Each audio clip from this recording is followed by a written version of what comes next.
할렐루야. 예. 성도에게 능력이 있다면 어렵고 힘든 일, 괴롭고 슬픈 일, 아픈 일, 고통스러운 일이 있다고 해도 우리 주님 바라보면서 감사할 수 있는 것이 바로 우리 그리스도인의 능력인 줄로 믿습니다.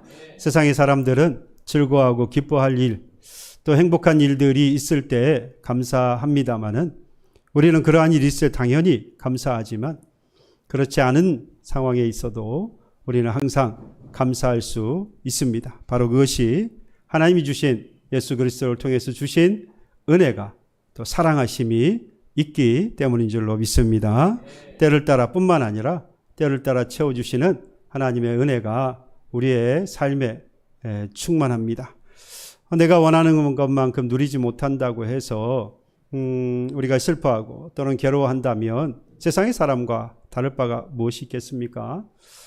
바라기는 앞으로도 지금보다 훨씬 더 하나님의 은혜와 사랑 가운데 영육 간에 충만한 것을 누리며 살아가는 여러분 되기를 간절히 소망하고, 더 나아가서는 비록 그렇지 않다고 할지라도 감사할 수 있는 능력 있는 그리스도인의 삶이 되기를, 그리고 여러분들의 가정이 되기를 주님의 이름으로 축복합니다. 예, 오늘 본문의 말씀은 사실 맥추절에 해본 적이 없는 말씀이고, 또 여러분들도 들어본 적이 없는 말씀이고, 또 아무리 찾아봐도 없는 말씀이에요. 말씀을 묵상하고 또 아시는 목사님들과 함께 묵상하면서 이 말씀의 어떤 부분들을 깨달으면서 오늘 이 말씀을 가지고 이건 맥추절의 말씀을 전하면 좋겠다라고 하는 그런 마음이 있어서 오늘 본문을 가지고 말씀을 드리려고 합니다. 맥추절은 우리나라 절기가 아니다 보니까 사실 유대인들의 절기는 여러 가지로 우리에게 좀 낯섭니다. 물론 신앙생활 오래 하셔서 유대인들의 절기를 잘 아시는 분들은 별로 헷갈릴 일이 없으신데, 우리나라 절기가 아니다 보니까 일단은 좀 낯설어서 이해하지 못하는 부분도 있고, 뿐만 아니라 이 같은 절기인데 이름이 또 여러이기도 해서 여럿이기도 해서 헷갈려 하시는 분들이 계십니다. 유대인의 절기 가운데 가장 큰 3대 절기라고 한다면 6월절부터 시작해서 맥추절 그리고 초막절, 이 세 절기 가운데에서 오늘은 이제 맥추절을 우리가 맞았는데요. 다른 절기까지 제가 설명드릴 수는 없고 오늘 이 맥추절을 맞아서 맥추절에 또 다른 이름들이 있어요. 성경에 보면 초실절이 있고요. 그리고 맥추절, 칠칠절, 오순절. 이게 전부 다 같은 맥추절의 의미를 가지고 있는 그런 절기입니다. 그러니까 이름이 맥추절 하나만 있으면은 헷갈릴 일이 없잖아요. 또 이해하기 쉬울 텐데 이름이 여러 개가 있으니까 참 어려운 겁니다. 근데 한편 생각해 보면 이름이 여럿이라고 하는 것은 각기 의미가 특징이 다르기 때문에 또 의미가 다르기 때문에 이름이 여러 가지가 있다라고 하는 걸 또 우리가 알 수 있습니다. 그래서 좀 달리 불리는 부분들을 제가 간략하게나마 오늘 맥추절이기도 하니까 이 맥추절에서 설명을 잠깐 먼저 드리려고 합니다. 맥추절은 우리는 지금 이제 이 한자로 보면 보리맥자를 써서 맥추절 그렇게 이야기합니다만은 유대인의 절기로 보면 밀을 거두는 겁니다. 가장 먼저 밀을 거두는 시기가 바로 이 맥추절인데요. 그 시작이 언제냐? 바로 초실절이라고 하는 겁니다. 초실절. 그래서 처음 초자에 열매실자에서 열매를 거두어들였다. 그래서 이스라엘 백성들, 유대인들이 처음 열매를 거두어들이는 그게 바로 밀입니다. 밀. 우리 같으면 이제 겨울을 지나고 처음 보리를 거두죠. 그래서 이제 번역할 때 맥추절, 그래서 보리를 거둔다라고 했지만 유대인들의 경우에는 바로 보리가 아니라 밀이라고 보시는 것이 맞습니다. 그래서 밀을 거두는 절기, 그래서 맥추절, 초실절 말씀드린 대로 이제 처음 익은 열매를 거두어들였다. 그래서 한 해 처음 거두어들인 것을 의미를 가지고 초실절, 그렇게 이야기도 하고요. 칠칠절, 오순절이라고 하는 것은 숫자로 보는 것이죠. 그래서 6월절로부터 시작을 해서 49일, 그래서 7일이 49일 되는 날, 그래서 칠칠절. 오순절 그러면은 순이 열이죠. 우리 한글로. 그래서 오순, 그래서 50, 그래서 50일째 되는 날. 그래서 6월절로부터 50일째 되는 날. 그러니까 칠칠절이나 오순절은 이제 숫자를 가지고 의미를 두고 이야기를 한 것이고, 나머지 맥추절과 초실절 같은 경우는 열매를 거두었다라고 하는 의미, 그 가운데서 초실절 같은 경우는 종교적 의미가 강해요. 그러니까 처음에 이제 밀을 거두어드리고 가장 먼저 거두어드린 한 단을 가지고 하나님 앞에 제사를 드립니다. 그래서 초실절이라고 말하기 때문에 이 초실절 같은 경우는 종교적인 성향이 강하고요. 그로부터 시작해서 사실은 맥추절에 이르기까지 49일이 걸리는 거죠. 그러니까 초실절로부터 시작을 해서 49일째 되어지는 날 칠칠절, 맥추절 이렇게 되어지는 겁니다. 그러니까 처음에 한 단을 거두어드렸다면 그때로부터 해서 7주 동안 계속해서 밀을 거두어 드리는 거예요. 그러니까 날짜는 다른데 의미상은 어떻습니까? 같은 의미를 갖고 있는 거예요. 그래서 초실, 처음 열매를 거두어 들었다. 물론 처음 열매는 아니지만 그 밀을 계속해서 거두어 들여서 맥추절을 맞았고, 그 날에 성령임에서 오순절에 성령임에서 성령 강림절. 이 같은 이름인데 의미상 같아서 초실절이라고 쓰기도 하고, 같은 날 그런 일이 있어서 오순절, 칠칠절이라고도 말하고, 그날에 성령이 임했기 때문에 성령 강림절이라고도 말하는 겁니다. 그러니까 특징에 따라서 이름이 이렇게 여러 가지로 불려지고 있는 겁니다. 초실절 같은 경우 말씀을 드린 대로 첫 열매를 드린다고 했죠. 첫 열매를 드린다는 의미에서 지금까지 살아오면서 참 어려운 시기를 견디는 겁니다. 그러다가 처음 익은 걸 거두어 드린 거예요. 너무 감사하잖아요. 그래서 그 감사하는 마음으로 처음 한 단을 가지고 하나님 앞에 제사를 드리는 겁니다. 초실절이라고 그러는데 여러분들 기억하실 거예요. 요즘은 그런 경우를 솔직히 잘 못 봅니다. 예전에는 제 청년들이 처음 이제 직장을 얻어서 출근하게 되어서 한 달이 지나 월급을 받게 되어지면 이거 첫 열매다라고 해서 하나님 앞에 첫 월급을 하나님 앞에 드리는, 몽땅 드리는 그런 경우 사실 예전에는 참 많이 있었습니다. 이게 이제 여기서 나오는 근거가 바로 여기에 있었던 거죠. 지금도 그렇게 하시라.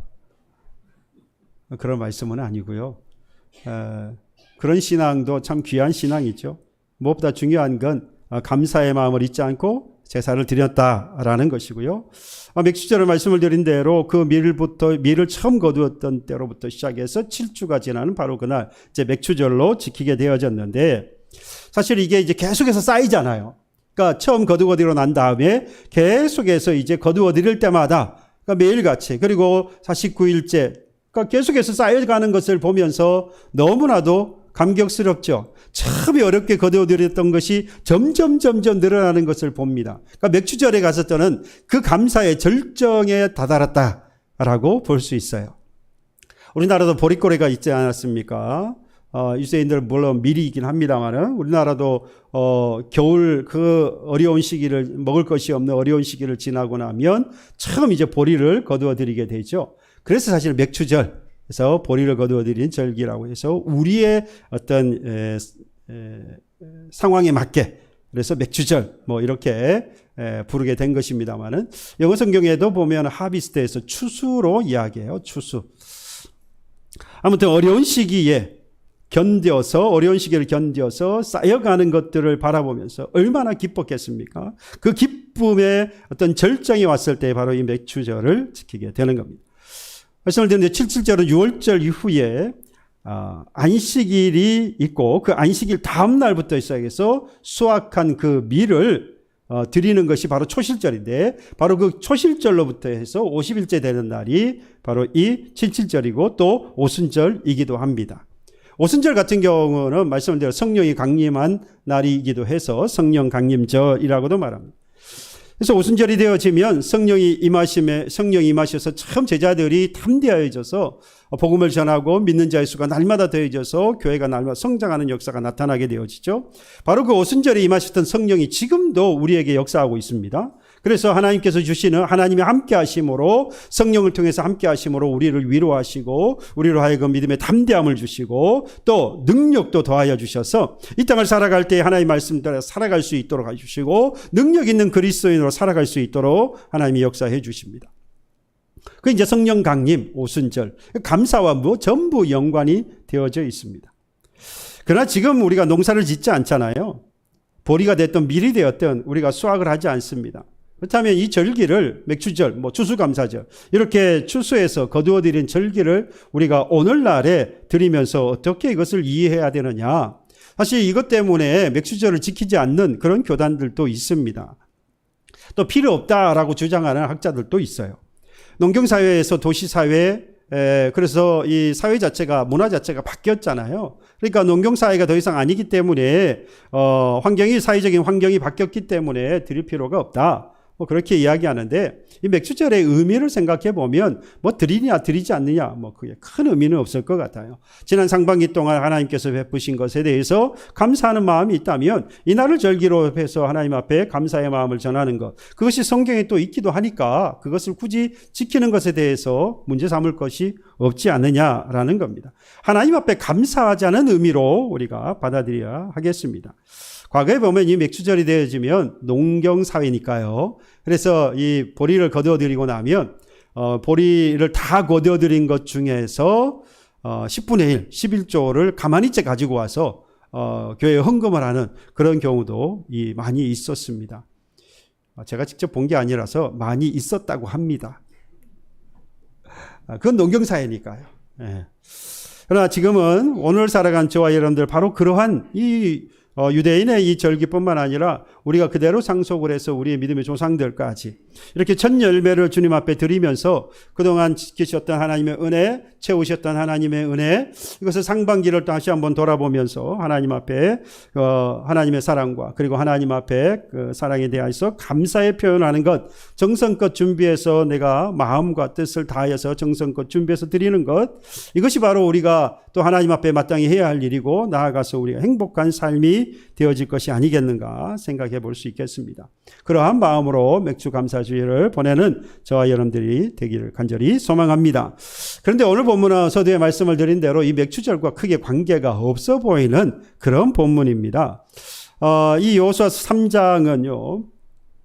이스라엘 백성들이 애굽에서 나와서 종 살고 노예 살았던 그 생활을 청산하고 모세를 통해서 이스라엘 백성들이 애굽에서 나왔고 그리고 광야 40년 동안의 그 어려운 삶을 살다가 이제 요단강에 이르렀어요. 이 요단을 건너가면 어떻게 되느냐? 가나안 본토로 들어가게 되어지는 겁니다.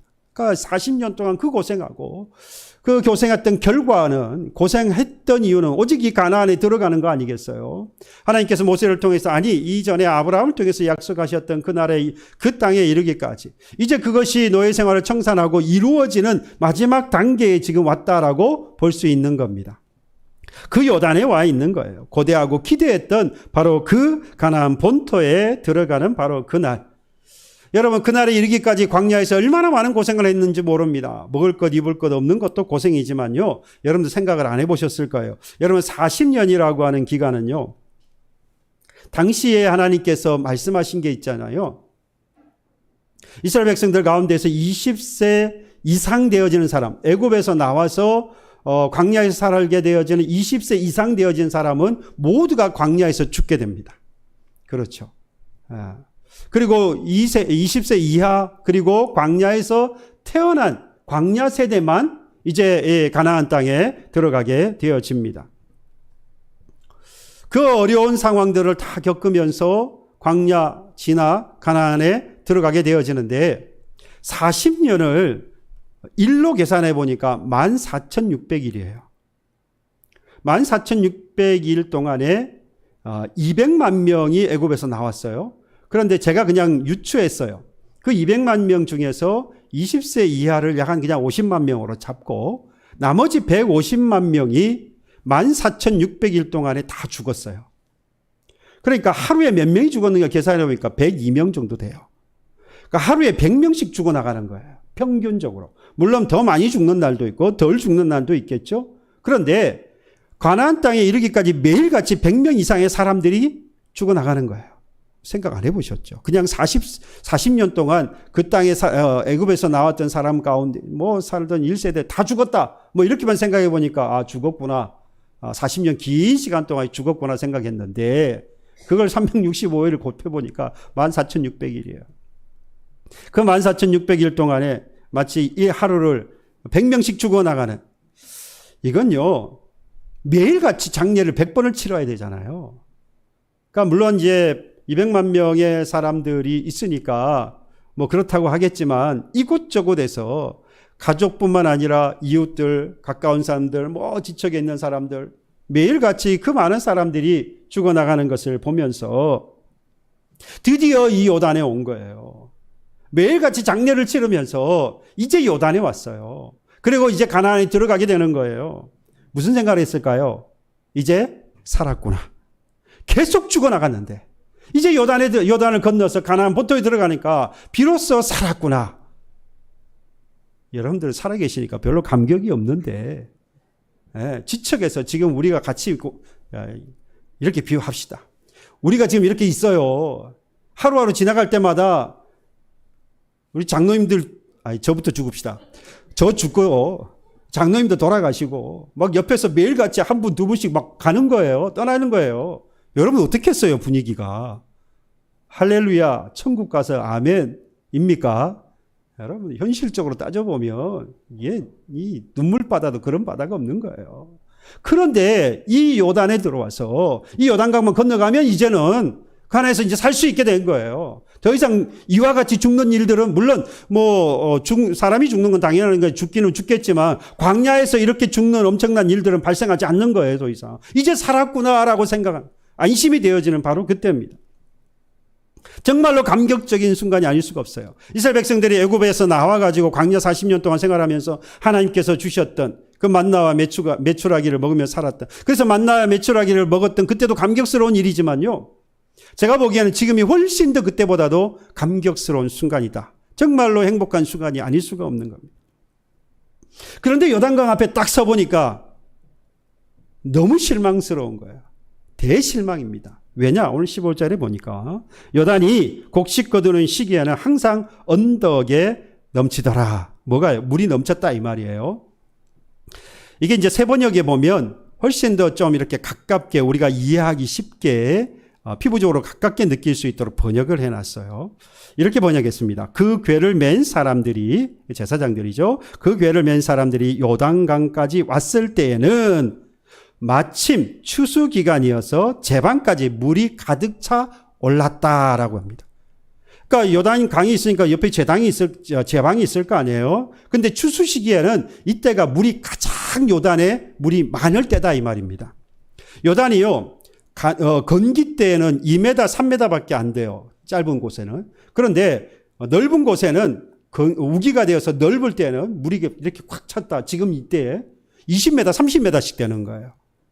그러니까 높이가 1m, 깊이는 1m에서 깊어야 1m, 1m 5, 뭐 이 정도 되는데, 뭐 20m, 30m 되고 제방에 물이 꽉 찰 정도면은 사람이 건너간다는 것은 상상조차 할 수 없는 시기 아니겠어요?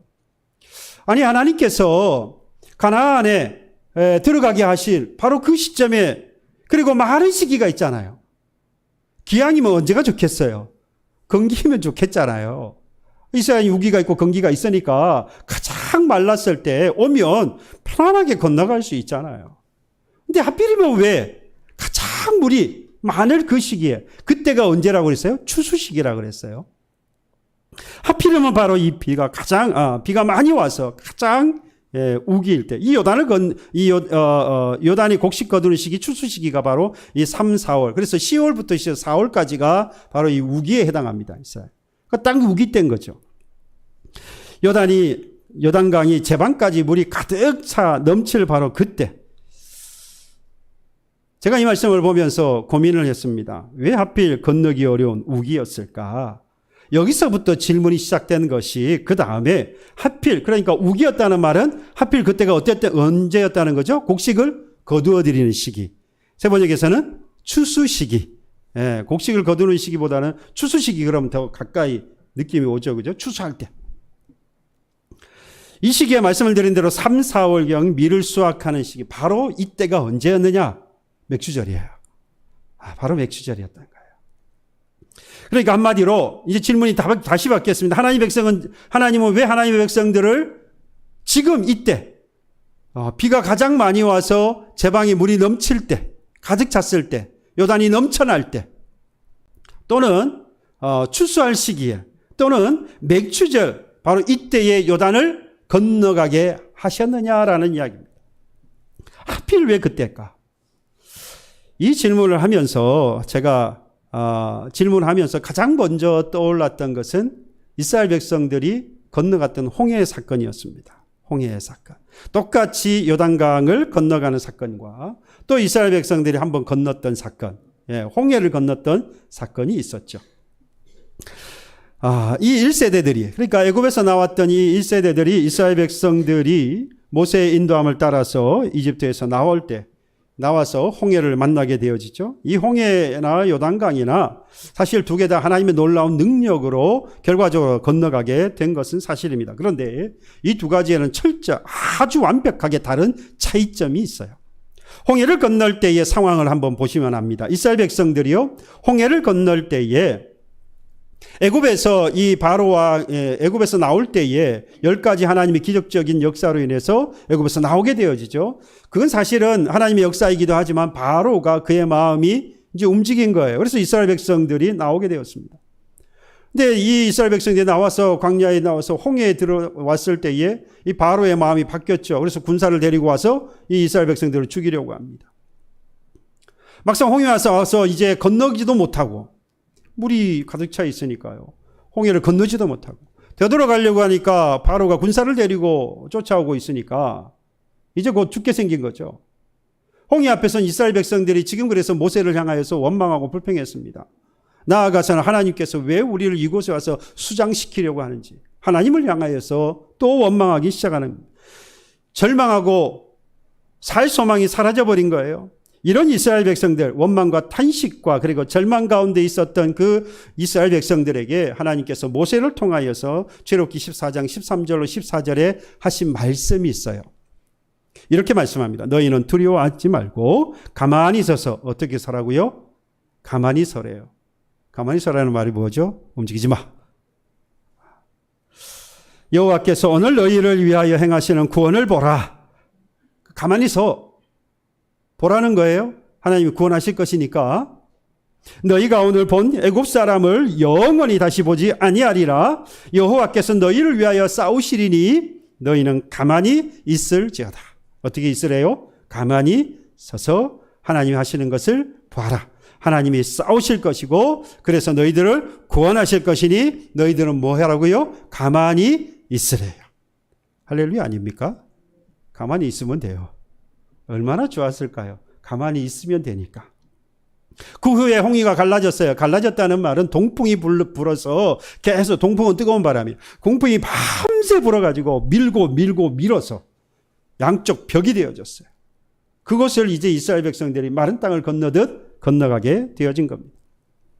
이스라엘 백성들은 홍해를 마른 땅과 같이 건너가서 정말로 하나님께서 약속하신 대로 구원을 얻게 되었습니다. 여러분, 이스라엘 백성들이 이 과정 가운데에서 한 것이 있다 없다? 없어요. 한 거라고는 가만히 서서 기다리는 거였어요. 오히려 뭔가 하면 안 돼요. 그냥 가만히 있어야 했어요. 이걸 보고 우리는 뭐라고 말하느냐? 전적인 하나님의 은혜다라고 말합니다. 우리가 살아가는 게 다 하나님의 은혜예요. 그런데 구원에 있어서 우리는 전적인 하나님의 은혜다라고 하는 것을 붙이는 이유가 있어요. 오늘 이 홍해를 건널 때에 이스라엘 백성들이 구원을 받을 때에 뭐 했습니까? 아무것도 하지 않았다는 거예요. 이걸 그래서 우리는 하나님의 은혜라고, 전적인 은혜다라고 말을 하는 겁니다.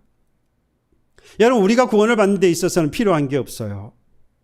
간혹 어떤 사람들은 내 아내가, 내 남편이 신앙생활을 잘해서 내 아내 덕분에, 내 남편 덕분에 마치 구원을 받는 것처럼 생각하는 사람도 있습니다.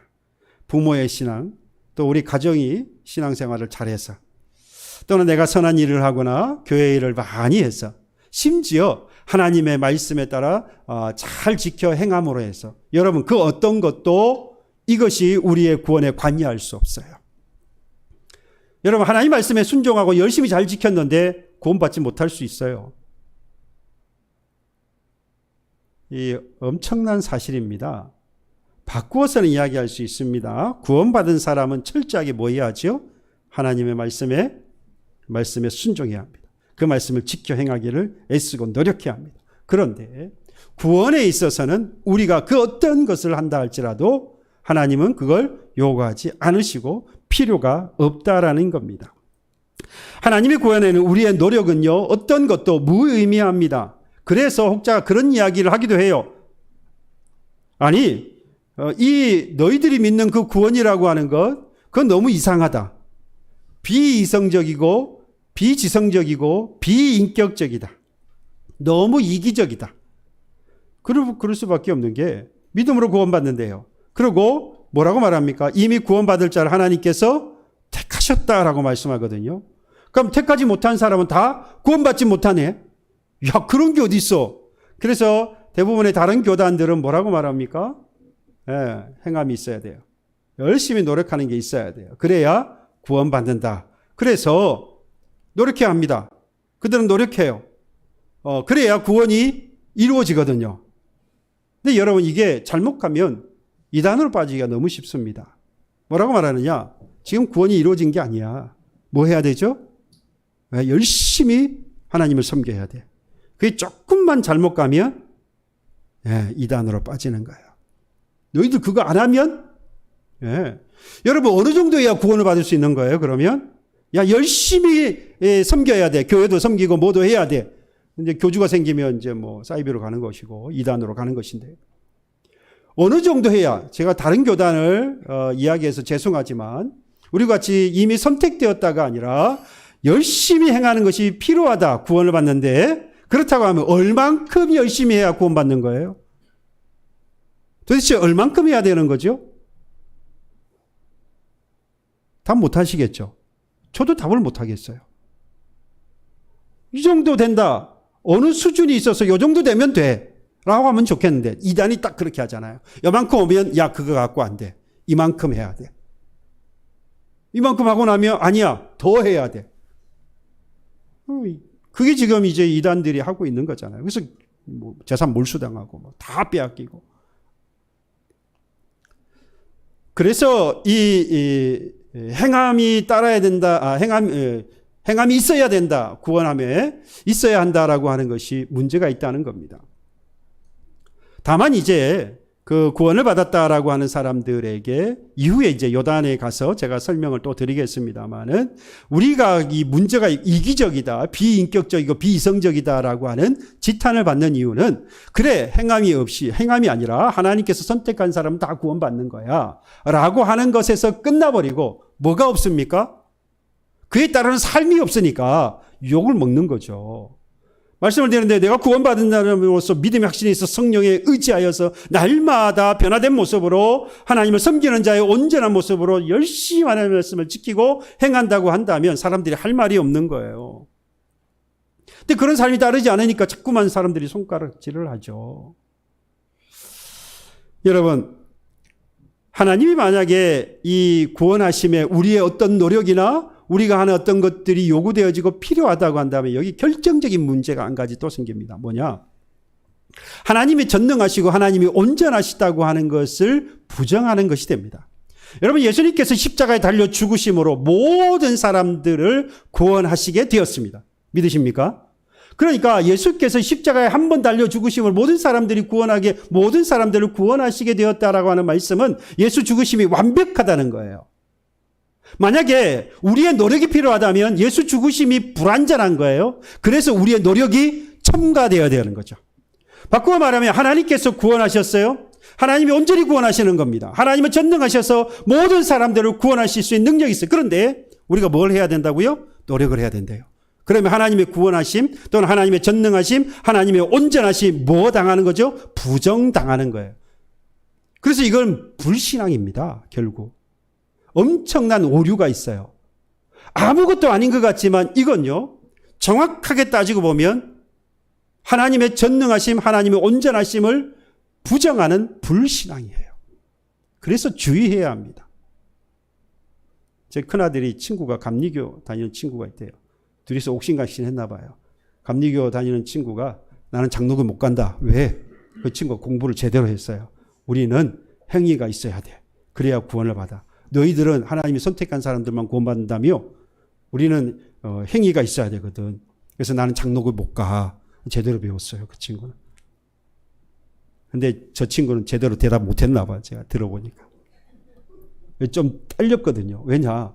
인간적으로 생각하면 나의 노력이 따라야 구원받는다는 것이 뭔가 합리적이고, 네, 내가 뭔가 열심히 했기 때문에 구원을 얻는다. 뭔가 이성적이에요. 합리적이고. 근데 하나님 무조건 선택한 사람만 구원받아. 뭔가 좀 찜찜하게 느껴지거든요. 이걸 제가 뭐 저처럼 설명을 할 수 있으면 좋겠는데, 뭐 그게 안 되니까, 그냥, 나중에 이제 결론에 가서 제가 이제 설명을 좀 해주긴 했습니다만은, 나중에 가서는 한마디 하더라고요. 아버지가 목사니까 저한테는 어드밴티지가 좀 있지 않겠어요? 이상한 이야기를 해요. 여러분, 절대로 그런 일이 있을 수 없어요. 그죠? 아무리 신앙이 좋은 가정에서, 부모님이 아무리 믿음이 좋은, 그리고 내가 정말 하나님 말씀을 잘 섬기고, 뭐 그런다고 해서 우리가 구원에 참여할 수 있거나 하나님의 구원의 보탬이 될 수 없다 이 말입니다. 어떤 영향도 미칠 수 없어요. 하나님의 전적인 선택입니다. 여러분, 중요한 것은 바로 이 다음인 거예요. 이 구원함을 받은 자의 이 다음이 중요한 겁니다. 홍해를 건너왔어요. 아무 은혜로, 아무런 노력도 없이 그저 하나님께서 전적인 은혜를 베푸셔서 그들을 홍해로부터 구원하셨어요. 이제 구원하신 받은 사람들이 광야의 어려운 삶을 거치면서 마지막 어디에 온 겁니까? 요단강 앞에 이른 거예요. 요단강 앞에 왔을 때의 삶에 대해서 이야기하지 않고 정리를 안 하니까 사람들한테 우리가 자꾸 손가락질을 받는 거예요. 선택받았다고? 하나님이 그냥 선택받은 사람들은 다 구원받는다고? 왜 그런 말을 하느냐? 그 뒤가 너희들은 없지 않느냐 이거예요. 선택받았다고 하면서 너희들 마음대로 살대? 그래도 되잖아요. 느낌에. 그렇지 않아요? 한 번 선택받은 사람은요, 구원에서 떨어지지 않습니다. 그래서 성도의 견인이라고 말해요. 견인은 여러분 견인차 알죠? 고장난 차 뭐 하죠? 끌고 갑니다. 가만히 있어도 데리고 가버려요. 우리가 제 가운데 있어도 한 번 선택받은 사람은요, 하나님이 계속 끌고 가십니다. 구원에서 낙오자가 없어요. 하나님은 온전하시기 때문에 끝까지 데려갑니다. 그러면 뭐 제 가운데 마음대로 살아도 되네. 한 번 구원 받았으니까. 그런데 안타까운 것은요, 말씀을 드린 대로 구원을 받은 사람은 끊임없이 성령께서 그 마음에 두드리십니다. 가만두지 않아요. 어떻게 하시죠? 회개하게 만드십니다. 어떻게 하시죠? 날마다 변화되게 만드십니다. 하나님의 말씀에 철저하게 순종하도록 끊임없이 성령께서 두드리십니다. 그래서 세상의 사람들에게 내가 하나님의 선택받아서 정말로 내가 그 하나님의 성령에 이끌려서 이렇게 살아갈 수밖에 없다. 고백하게 되어지는 거죠. 사람들이 할 말이 없을 거예요. 근데 우리는 그 뒤 삶이 없기 때문에 자꾸만 이상한 소리를 듣는 거예요. 여러분, 홍해를 건넌 이스라엘 백성들이 이제 요단에 들어왔습니다. 요단강에서 벌어지는 모습은요, 정말로 이 홍해의 모습과 완전히 달라요. 홍해를 건넌 후에 40년이 지났습니다. 거의 40년이 지났어요. 여호수아와 함께 이 2세대들, 20세 이하인 자들과 그리고 광야에서 태어난 사람들, 바로 이 2세대들이 이제 이 가나안 땅으로 들어가게 되어집니다. 그때가 마침 뭐라 그랬어요? 우기로 인해서 추수 시기였고, 그리고 요단의 물이 제방까지 차고, 또는 요단을 넘어서는, 물이 넘어서는 그런 때였다라고 했습니다. 하나님은 앞서서 홍해를 건널 때 아무것도 하지 말라고 그랬어요. 가만히 있으라고 말씀하셨습니다. 홍해처럼 요단을, 그런데 이 요단에 왔을 때는 하나님께서 똑같이 홍해처럼 갈라놓으시고 건너라고 하셨으면 좋겠는데, 이전에 8절에 보면 이렇게 말합니다. 너는 언약궤를 맨 제사장들에게 명령하여 이르기를 너희가 요단 물가에 이르거든 요단에 들어서라. 뭐 하라고요? 요단에 들어서라라고 말씀합니다. 새 번역에 가서 보면요, 요단강에 들어가서 서 있으라 그래요. 물론 제사장들에게, 언약궤를 맨 제사장들에게 그 요단에 들어가서 그곳에 서라. 지금 요단에 뭐가 있는데요? 물이 가득 차서 넘치고 있는데, 언약궤를 맨 제사장들에게 그 요단에 들어가서 서 있으래요. 그 말만 들으면 뭐 같습니까? 죽으라는 소리하고 똑같잖아요. 하나님으로 절대적으로 신뢰하지 않으면 그 물에 발을 담글 수가 없습니다.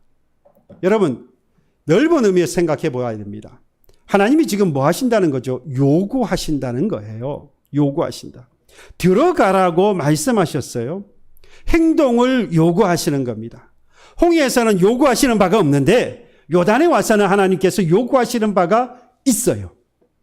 하라고 말씀합니다. 이 큰 틀에서 서로가 이 홍해와 요단을 건너가는 사건은 완벽하게 다르다 이 말입니다. 다시 말하면 축복의 땅이 되어지는 하나님이 예비하신 가나안 땅은 그 땅에서 복을 얻기 위해서는요, 행동하는 뭐가 필요해요? 믿음이 필요하는 겁니다. 홍해를 건너는 것은 하나님의 전적인 은혜로 아무런 우리의 노력 없이 하나님께서 주시는 것이지만, 요단에 들어가는 복, 요단에 들어가서 얻게 되어지는 복은, 요단 이후에 들어가서 가나안에서 얻게 되어지는 복은 행동하는 믿음이 따라야 합니다. 그래서 제가 말씀을 드릴 때 항상 그런 말씀을 드려요. 말씀에 따르는 복이 있다. 그러니까 말씀에 따라 순종하여서 믿음으로 행할 때에 하나님 주시는 복이 있다라는 거예요. 그건 어디에서부터 시작되는 걸까요? 가나안에서부터 시작되어지는 겁니다. 똑같습니다. 보세요. 가나안에 들어갔더니 하나님 뭐라고 말씀하십니까? 싸우라고 하세요. 하나님께서 각 지파에게 분깃을 나눠주시고 각 집안마다 분깃을 다 나눠주십니다. 그리고 그 땅을 점령하고 있는 7 족속을 모두 다 뭐 하라죠? 싸워서 멸하라 그래요. 기대하는 바는요, 그렇게 고생해서 요단을 건너서 가나안에 들어왔으면 하나님께서 그 가나안 7 족속 싹 멸해버리시고 마치 천국에 입성한 것과 같이 그곳에서 뭐 했으면 좋겠어요? 평안을 누리면서 영원히 살았으면 좋겠어요. 그런데 그곳에 들어서자마자 하나님 뭐라고 그러시느냐? 건너라 하시고는 그 다음에는 싸워라 말씀하세요. 가나안이 여러분 천국이라고 비유하는데 제가 보기에는 가나안은 천국 아닙니다. 이런 의미에서. 하나님이 약속한 땅은 맞지만 그 약속하신 땅에 그 땅에서 싸우는 자에게 복을 주세요. 천국이 싸우는 자들이 가는 겁니까? 싸워서 승리하는 자가 얻는 복이 그곳에 있습니까? 아니잖아요. 그러니까 엄격하게 따지면 가나안은 하나님 주신 약속의 땅은 맞으나 싸워서 성취함으로 말씀에 순종함으로 얻게 되어진 복이 있는 곳이에요. 그러니까 제가 보기엔 예수 믿은 사람이 오늘을 살아가면서 말씀에 순종함으로 복을 얻는 바로 이곳이 저는 가나안이라고 믿습니다. 만약에 그 가나안을 전부 다 가나안 족속들을 멸해버리고 그곳에 그냥 안착해서 평안을 계속 누렸다, 그럼 그건 천국 맞아요. 더 이상 싸울 필요가 없는 곳이니까. 하나님은요, 끊임없이 하나님께서 우리 홍해를 건너온 우리에게 광야와 같은 생활을 건너가며 심지어 가나안에까지, 그러니까 광야를 건너서 가나안에 들어가서 끊임없이 우리는 하나님이 요구하시는 바가 있어요. 믿음을 주시고 그 믿음에 따라서 끊임없이 행동하라고 말씀합니다. 하나님께서 말씀하시는 그 말씀에 따라서 오늘도 순종하는 저와 여러분들이 되어진다면 하나님 분명히 약속하신 것들을 우리 누리면서 살아갈 수 있을 겁니다. 그러면 다시 앞으로 돌아가 볼까요? 하필 하나님께서 이 요단강에 물이 제방에 넘치는 또는 곡식을 추수하는 맥추절에 요단강을 건너게 하신 것일까? 왜 그렇게 되었을까요? 그때가 가장 힘들고 어려울 때인 겁니다. 광야를 지나오면서 아버지가 이웃이 친구가 죽어나가는 것을 봤어요. 자기도 죽는 거예요. 애굽에서 나왔던 20세 이상 되는 세대들은.